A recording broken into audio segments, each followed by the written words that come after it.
Everyone, আরেকটি নতুন ব্লগে তোমাদের সকলকে স্বাগত জানাচ্ছি। দেখো, আমরা রাত্রেবেলা বিয়েবাড়ি পৌঁছে গেছিলাম। এটা বিয়েবাড়ি আর একটি ভিডিও করেছি তোমাদের জন্য।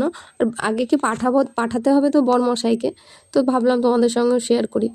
ঢুকতে দেখো ভাই আর বোনটার কিছু মুহূর্তগুলো খুব সুন্দরভাবে ওরা সাজিয়েছে, খুবই ভালো লেগেছে।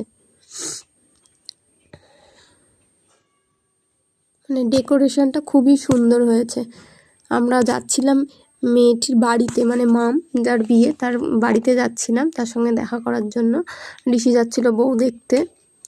আর খাওয়া দাওয়াটা রয়েছে আলাদা লজে, মানে একদম লজটা হচ্ছে একটুখানি বাড়ির থেকে কাছে।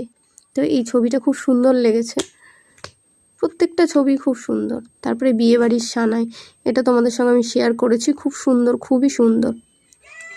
তারপরে ধরো আমরা একটু খাওয়া দাওয়া করে নিলাম, বিয়েবাড়ি মানে খাওয়া দাওয়া তো হবেই। তো স্ন্যাক্সে চিকেন পকোড়া ছিল, চিকেন পকোড়াগুলো খুব সুন্দর হয়েছিল, ঝাল ঝাল। তারপরে খেয়ে নিয়েছিলাম আমি ফুচকা খাইনি, মা খেয়েছিল ফুচকা, মা আর ঋষি যেহেতু শুকনো ফুচকা খেতে ভালোবাসে। তারপরে চলে এসেছিলাম আমাদের লজে। আমি যেগুলো খেয়েছি সেগুলোই তোমাদের সঙ্গে শেয়ার করছি, আমি আর কিছু খাইনি। Thank you for watching.